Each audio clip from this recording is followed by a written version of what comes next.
Welcome to the Engaged by Design podcast, where we drive learning innovation. I'm your host, Dr. Vernon Smith, and I'm joined by my co-host, Dr. Michael Cottam. How you doing today? Doing great. We have one of our great friends on the podcast today. We are very excited. In fact, I'm going to introduce her right now. I'll hear a drum roll. I get to introduce Dr. Shannon McCarty. And Shannon, we're so glad to have you here. I'm going to give a little bit more detail. So I'm going to say this, and you can tell me if I made up any of this, okay? For those that don't know Shannon, she is a seasoned educational leader with a rich background in academic affairs and a strong commitment to adult education and instructional innovation. She's a real innovator in higher ed. Currently, she's serving as the Vice President of Learning and Instruction at Calbright College in San Diego, California. And she leads the strategic development of learning programs and the creation of a supportive learning ecosystem aligned with the college's mission. And Calbright is a standout among all of the California community college system. Her work includes developing competency-based education programs and enhancing online learning environments for student retention and success, which it's all about. Now, Shannon has experience from previous roles as Vice President of Academic Affairs at Bay Path University, where she managed all university-wide programs, including the diversity and inclusion initiatives. At National University, also located in San Diego, she was responsible for overseeing online academic operations, significantly impacting faculty development and course quality. Shannon was also at Rio Salado College, where Michael and I got to know her as not only faculty, but Dean of Instruction and Academic Affairs, where she managed large-scale projects, including a $1 million Gates Foundation grant that increased student retention. And what I will be forever thankful for is Shannon took on the predictive analytics initiative and kept it alive after I had gone, and that was a really big thing. Shannon is a scholar and a strategist. She holds a PhD in professional studies from Capella University, a master's in educational leadership from Arizona State University. Go Devils. And more importantly, a BS in biology and chemistry from the University of Arizona. Shannon, we're so glad you're here. Wow. Well, thank you so much. That was quite an introduction, and I am blushing if you can't see that, but it is wonderful to see both of you again. It has been a minute, but as you mentioned, it is where it all started back at Rio. So it is good to come full circle and get to spend some time with you today. It was one of those places that was kind of magical at Rio for such a time where we got to do whatever we wanted. We could innovate with impunity. Yeah, it Yes. was you sinned bravely because you can like innovate that. and you were bold about Oh, it. you made that a rule at APU, didn't you? Yeah. To try Oh, new yeah. things, just do them. The other thing about Shannon is she's a good runner. We did Ragnar relays together 2 or 3 times, right? Yes, we did. Oh, that was fun. The 12-person band. You never forget those moments. Oh, you never forget. Yeah, running all the way through the night in Arizona. We did a couple together. This was back before I became super lazy. And I just remember Shannon jumping out of the van. It's like 2 a.m. and then taking off like a rabbit. Boom. And then we drive to catch up with her. You know, And she's still running that fast. It's like, oh my gosh, this woman is amazing. Bionic woman. It was amazing. Very that was athletic. awesome. Good for you, Shannon. Yeah. trying to stay. So Shannon, it's been a while since we worked together. We saw each other at conferences and things like that.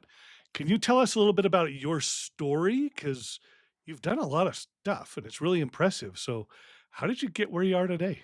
Yeah, well, thank you. Yes. And, I always like to say I kind of cut my teeth at Rio, or I grew up at Rio. So luckily, I had an opportunity to work as a part-time biology faculty with some other wonderful faculty members at Rio. And from there, it was just I often say I never said no. So as new projects or opportunities popped up, and I was asked to step into those, including becoming a physical science faculty chair member, opening a sustainable foods program, and even moving into the Dean of Instruction Academic Affairs position at Rio. And again, had an opportunity to lead some really big projects with the Gates Foundation. And as Vernon mentioned, really cool opportunity to work on an early predictive analytics model called Rio Pace that was adopted throughout the entire college and I believe still exists today. So it's still in place. And after I had been at Rio for about 11 years and I was born and raised in good old Phoenix, Arizona. I knew that could not be my entire story. So I did look for opportunities to move and relocate. And the only place I ever wanted to be was San Diego. So I applied for a job at National University and luckily got that position as the vice president of teaching and learning. And there we did some really cool stuff as far as, it's a private nonprofit institution. And they were really at this kind of like counterpoint of they'd been online for quite a while, but I would say it was more of an antiquated online, all synchronous sessions. Students just met on Zoom and had lecture, and we really moved them much farther forward and moved everything over to asynchronous learning opportunities. Then I took a 1-year stint over as a provost for Bay Path University and realized I'm not supposed to be on the East Coast, so I had to remain on the West Coast. I The landed at culture is Calbright. different, Oh right? The gosh, it's culture is so different on each side of East the West is country, right? very different. And yeah, being a and I can't do provost is snow. worst of all, right? Yes, yes, and I cannot do snow. I was like, I need to be Phoenix girl should not end up where it is freezing cold. So luckily I landed at Calbright. So I've been at Calbright for about 3 years. So I think I've had an opportunity to work with really amazing colleagues like yourselves and people that always were like, think outside the box, try new things, be innovative. I think to your point, Michael, about Rio really embracing, what do you want to do differently? We were such a great institution and we had so many opportunities to just really push forward and so much success really early on. So feel very lucky to have been there. Yeah. So of all these places you've been, what's something you just love about what you've done in your career? What do you love? I love online education. It's interesting. Oh, I've been doing it now, and I still even teach as an adjunct faculty member. But the opportunity to create access and really embrace equity that online education has provided that wasn't around, 25 years plus. And I think that to me is like really truly where my passion is. And also the community college students. I know starting at Rio at a community college and then moving into larger institutions and now coming back to a community college and seeing the impact that you have, it just is so fulfilling. And to me, like, I think that is really where my passion lies, both online education, but the community college student. Shannon, students whose lives you're making a difference in every day. Students Oh, that, thank you. you know, you're doing it, right? And it's not only in Calbright, it's not only the traditional community college students. Now, Calbright has expanded the ability to reach different students beyond just degree programs. Yes, absolutely. Yes. And so we're not even thinking about degree, we're really focused in on career opportunities. And so really looking at short-term certificates that will get students directly into a career path. So they might be retooling or reskilling or starting a whole new kind of career opportunity. And it's just, really focused in on labor market outcomes and what do students need to know to be able to really thrive in their next career. So it's very industry focused and we do a lot of intentional design thinking about what are students going to be able to know, be able to do and demonstrate to get those job opportunities. so Calbright's pretty new, right? It's only been around, what, 6, 7 years, something like that? Yes, we are in the 7th year of our startup phase. So we are the 116th California community college system. And Wow. I think prior to Calbright, it had been the next newest community college is 72 years older than us. So that just tells you how new we are, especially in California. So very, very new. And we actually support the entire state of California. So we are the California Online Institution is also how we're known. How does it fit with all of the rest of those colleges and districts? You're not offering the same things. It's a little different, right? Right. Yeah. We're very focused on non-duplication. So we are doing competency-based education, direct assessment model. So we are very distinct in that manner. And also we are currently not doing credit-bearing programs or associate's degrees. So it's all short term. And then another beautiful component is we are 100% free to any student living in the state of California. So a very I unique opportunity. Wow, free, free. Now let's think about now. California community colleges have already had a reputation for many years of being the lowest tuition cost in the country, but to be able to do this for free, I like to talk about the iron triangle, Shannon, of cost, quality, and access. By online, it cracks the code for access, and then free certainly cracks the code for cost. This is very exciting. And so you're also assuring that the quality is there. What are some of the things that, as you get through this, we talk about outcomes. What are some of those quality measures that wow, we're really doing a great job because our students are being served this way? You want to talk about some of the things that you've been working on or thinking about? Yeah, absolutely. I would love to. Yes, we are definitely very focused on quality. So, regardless of who we are serving, we want to make sure they have a really quality program and a quality instructional experience. So, I would say there's so many things that we are doing to ensure quality. One is the way we design. And I know that since I'll just bring it up, since you guys are designed for engagement, but we really are thoughtful. Co-design, Yes. yes, co-design thinking, yes. Yes, we're leveraging human design thinking. So we do spend a lot of time talking to our students and making sure we get the focus group for students really dialed in for what they want. And then we design to that in mind. Also, I would say like equity in our design. So we know that our student population is more students of color. So we want to make sure that our programs are reflective of students, that there's no unintended bias in anything of how we assess or how we deliver programs is another kind of key component of what we think about. And as I mentioned, we're really very thoughtful about the industry and making sure that our programs are aligned to industry needs. So we do a labor market analysis in the beginning. We engage advisory board councils to make sure we're getting it right multiple times a year. And then we also have been working with Ripen, who is a work-based platform. And so a lot of our assessments are actually real-world assessments where students get to engage with employers and they're completing a project where they're getting employer feedback. And so then we take a lot of that as well and we'll put that back into the design and quality of the program.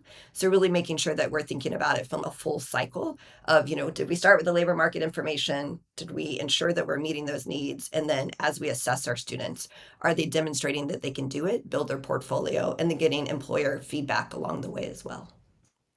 That's So a really interesting take on assessment, CBE, competency-based by assessment. That's a little different from what I've seen. It doesn't sound like multiple choice assessments or other things like that.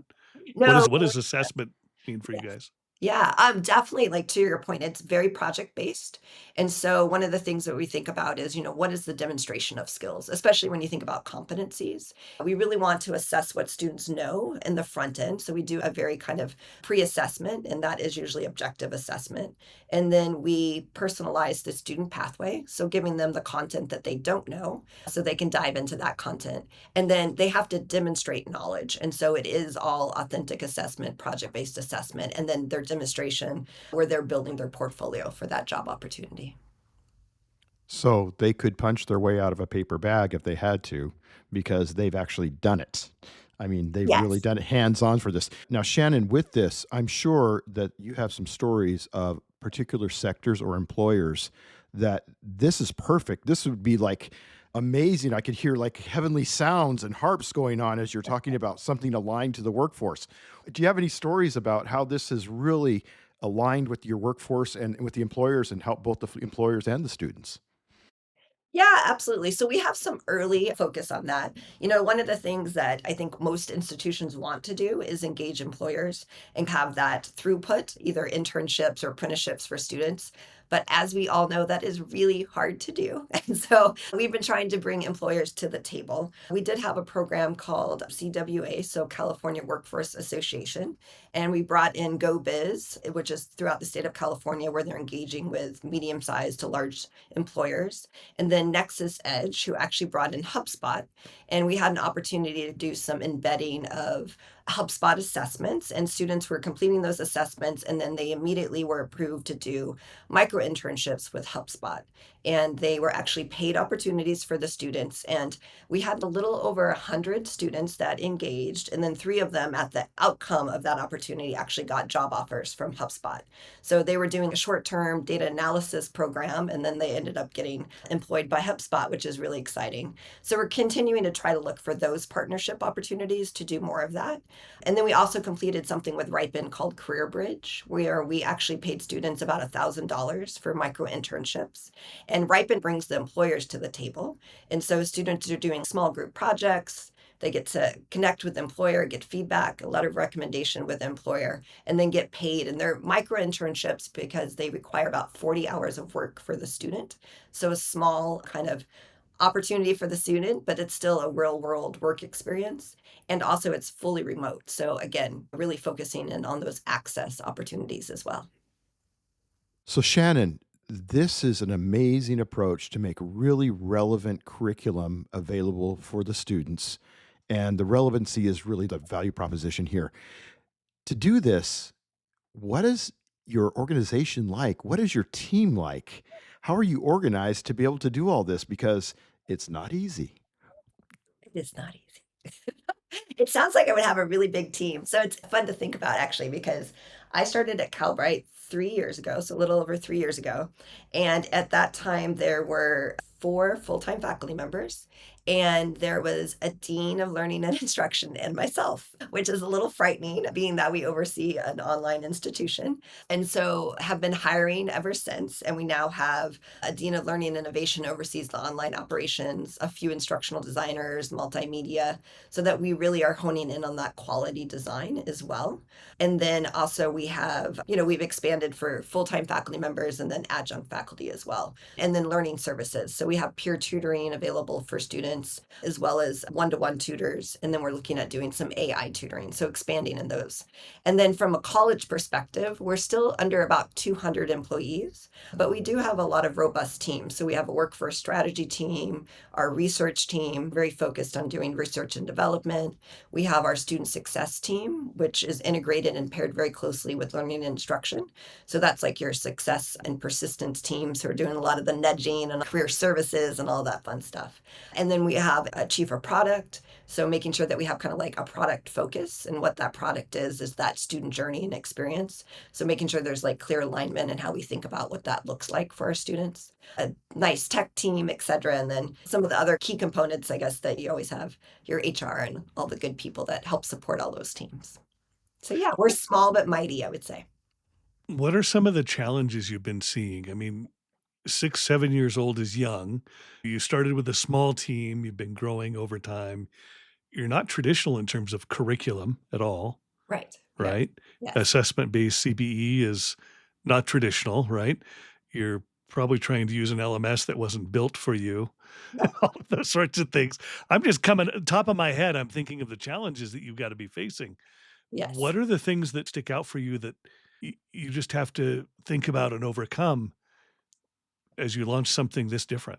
Yeah, and a couple of things. I think one thing, obviously, we are part of a much larger system. And as you know, because we have been there, when you're part of a larger system, Yeah? things are usually made with a square in mind, and then you might be a circle. And so then you are trying to force what you are trying to do outside the box back into this square. And so we do have some challenges of even how we think about curriculum. So as I mentioned, we are CBE, and usually when you're CBE, you just offer a program. But because we have to scale back to our curriculum at large. And then even as we go towards Title IV funding, right, we have to scale back to credit hours, and you have to scale back to Right. courses. And it's so that's always very challenging. I'd love to actually get to the full CBE model, but that'll take some time. And then we are leveraging Canvas, which is not a traditional CBE LMS.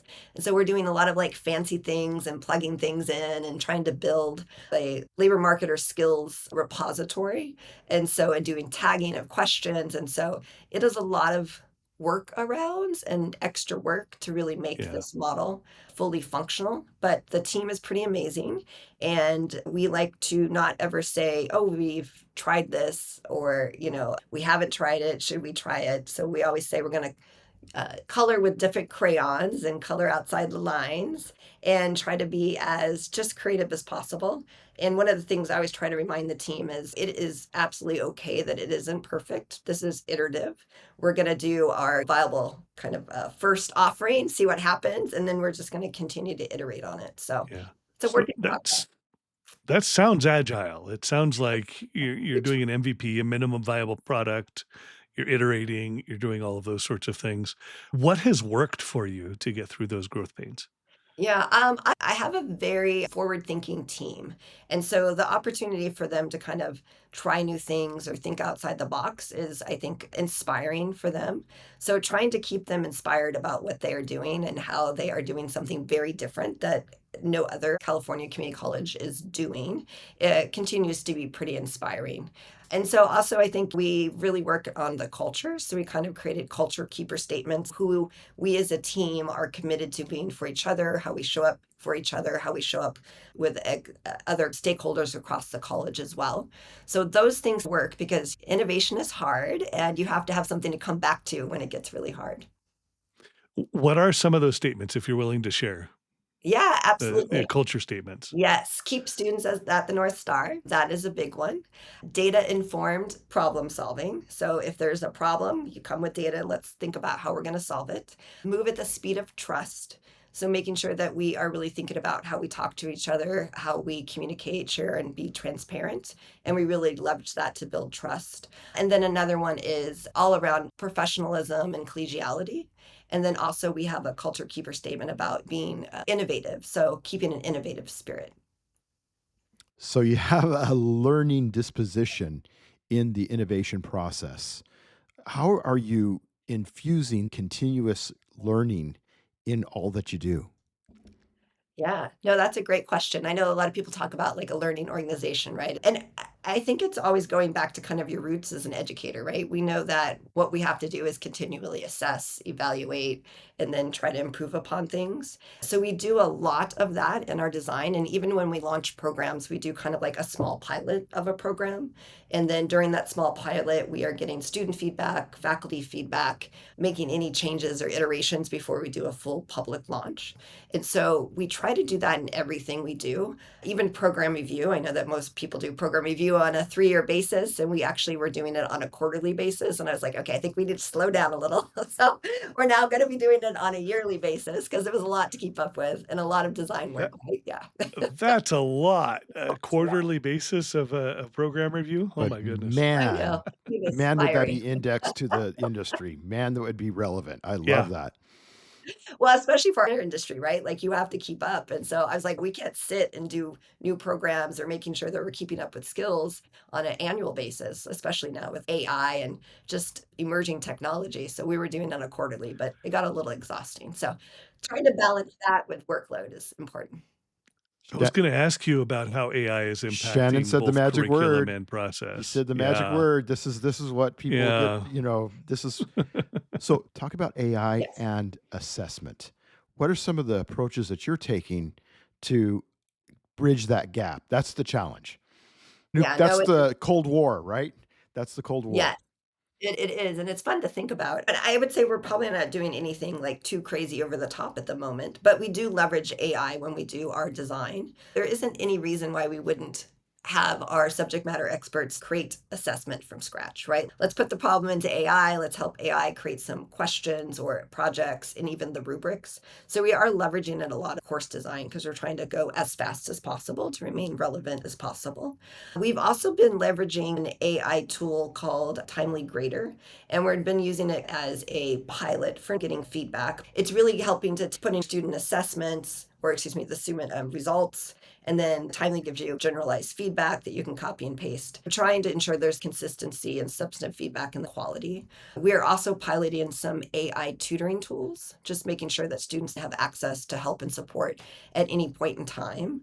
And then from a larger scale, we are trying to build our own AI companion that could answer questions for students and follows them throughout their journey. Those are the things that we're doing. I mean, I'd love to get to the point of looking at how we could leverage AI to really personalize every learning experience, but we're not quite there yet. And I don't think there's an LMS out there that can handle that type of personalization. So maybe that's in the near future. No.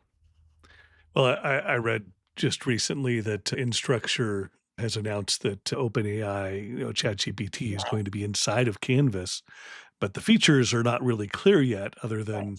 it might help to summarize some threaded discussions or other things, or help the faculty member to give feedback. All these things that make a lot of faculty uncomfortable, right? In some ways, yes. Yeah, we just don't know yet. Yeah, very Yeah, true. it's coming. So, Shannon, talk a little bit about the demonstration part of what you're doing at Calbright. Because this, I think, is key for the future. Can the students demonstrate this? Talk about some of the ways that you're conceptualizing demonstration, because that truly shows mastery in my mind. Yes, absolutely. Yeah, no, demonstration really is key. And we're trying to leverage as many tools as possible. Obviously, video is a great way to have students demonstrate. And also, we have three IT programs. So, like a cyber program, we have a networks program, and IT support. So, we do leverage a lot of simulation labs. We work very closely with CompTIA, and they do a lot of the lab simulations. So, students have to demonstrate the ability to create a network, but in a simulated environment. And same thing with cyber, right? Create some offensive cyber or defensive cyber. They all do that in those very safe simulated experiences. We have a project management program as well. And so they're building a project plan. So it's everything that they can demonstrate. They actually have to show it, complete it, do it. The challenge for us, and probably with any institution, is we know that students can also leverage AI to do their assignments. So we try Yep. to create assignments and directions that empower them to use AI with an ethical mindset. If you are leveraging AI, let us know. Use citations, do it appropriately, but also you will be expected to do this on the job. So, how can you leverage AI as a tool to help you get to the completed project? So, just trying to teach them how to use AI, but also still holding them accountable for doing their own work. Yeah, this is one of those things that, it's in development, right? Because Right. the world of work is changing. You're expected to know and to be able to use AI in your work now, Absolutely. Yes, right? absolutely. But there's something about our foundational knowledge that we need students to have. Right. But included in that is, how do I use the tools that are available to me, Right. you know, Yep. whether it be a calculator, old days, so you don't have to Exactly. do everything, or spell checker, or Grammarly, or whatever. And now it's just the tools are so much more sophisticated. It's Right. just a challenge, right? But they are tools, and that's the point. I think Yeah. that we need to grasp that they are not the enemy. Yeah. They're not Mhm. coming from our jobs just yet, right? Uh, I hope they will unless Oh, we get better, right? That's one of the things we yeah, in talk a one of lot our about. past episodes with Jared, we were actually talking about how not. AI is not going to take your job unless you don't let AI make you better at your job. Right. You've Ooh, gotta, that's a Use good use it statement. to get better. So it's a yeah. tool, right? But that tool can twist in our hands if we're not thoughtful about how we use that. Shannon, I want to shift to your team again, because Okay. if they're in the California community college system or any community college system, or maybe at the university, it sounds like they're being attracted by some special missions, special things that you do. What are the things that attract your team members to Calbright? What attracted you to Calbright? Oh, that's a great question. I think for me, obviously, it's the student population. So, really, the mission is getting students jobs, but also serving, I would say, those who traditionally have been left out of higher education. Our focus is 25 plus. We have a very high focus on students of color, and then also a very high focus on individuals that may or may not have any experience. They have to have a high school diploma or GED, but most of our students, I'd say up to 80%, do not have any college experience as well. And so we're really trying to serve that niche within the state of California. In fact, there's like 7 million individuals that fall into this category, which is just shocking when you think about it. So I think that's one thing. But also, what really attracted me, and I think it attracts a lot of the people that I work with, is being at a startup. It's fascinating how challenging it is to be at a startup because there are no documents. There are no how to's. There are no, let's look to see what it used to be. Or even when you onboard someone into a job, you're not like, oh, here's the folder of how someone else did it. Like, it's a new job, create it yourself. And please document along the way, because in case you ever leave, we need documentation now. So that is a lot of work, but it also is really fun because I think we've all started jobs and we're like undoing things or fixing or trying to improve upon. And here it's like, no, let's build it the way we think it should be based on all of our experience that we've had from other institutions, other places, or the way we wish it had been. So I think that's also what really brings people to Calbright. I suspect it's the only way that this place can exist is that it's separate and new, because there's a weight to the bureaucracies and the policies and the documentation that you have in any institution that's been around for a couple of years. You just have this weight or this burden of the past, whereas you guys have the opportunity to just start something that does exactly what you want, You Yes. know, you know, thinking because about it's different. thinking about Clayton Christensen's theory of innovation, right? Mhm. You actually have Yeah. to move off. You can't be part of the system. You have to be separate in some ways to be able to have the autonomy and the freedom to be able to try, experiment, and fail or succeed in that same process. Yeah, you can't be tightly bundled in that sense. Does there become an us them between Calbright and the other community colleges? Or that it's just going to happen because you're different.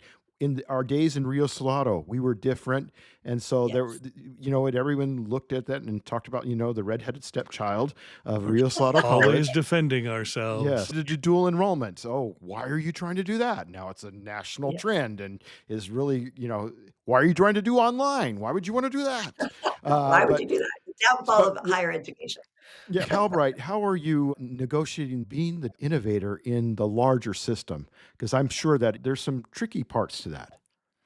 Yeah, absolutely. And I think, I wasn't there when Calbright originally started, but my understanding is there was a lot of pushback because we were very different. And obviously, it is a time and resource investment to launch a new community college. And some of the other community colleges may have felt that resources were being taken away from them. And so, since I've been there, I have heard a lot about we could do what Calbright is doing.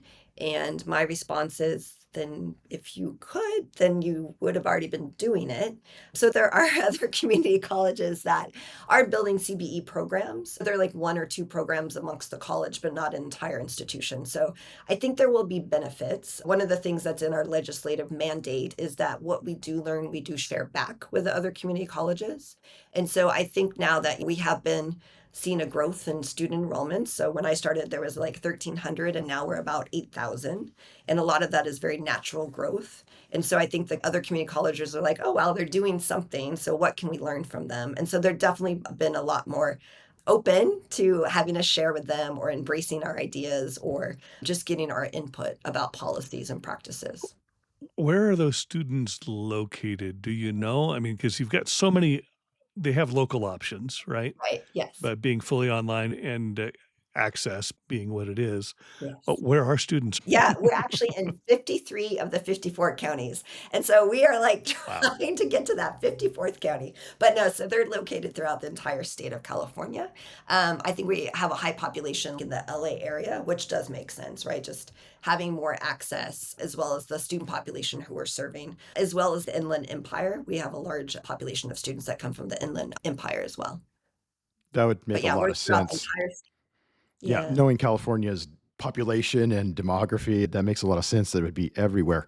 As far as getting the word out, what do you think is the most successful approach that you've had? Is it word of mouth from students? What do you think is sort of charging things up and getting the word out? Because you talked about 7 million Californians that could benefit from this.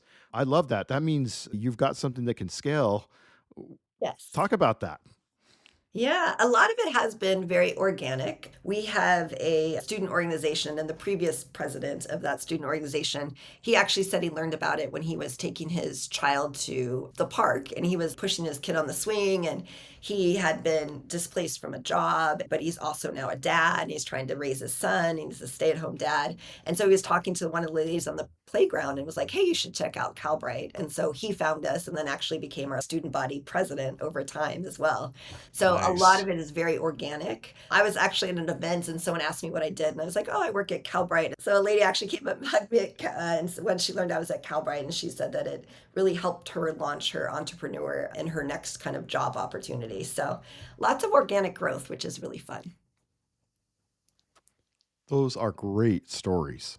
honestly. Those are amazing. Yeah. And I can only see as the word gets out and you have relevant, I mean, that is the coin of the realm right now, relevant curriculum, because students are far more interested in employment outcomes right now than they are in necessarily the degree itself. They really care about what the job prospects are, especially going into a field where you don't know how it's going to be. My son just graduated in business finance, and he made a off the cuff comment to me that maybe 40% of his job could be completed by AI now.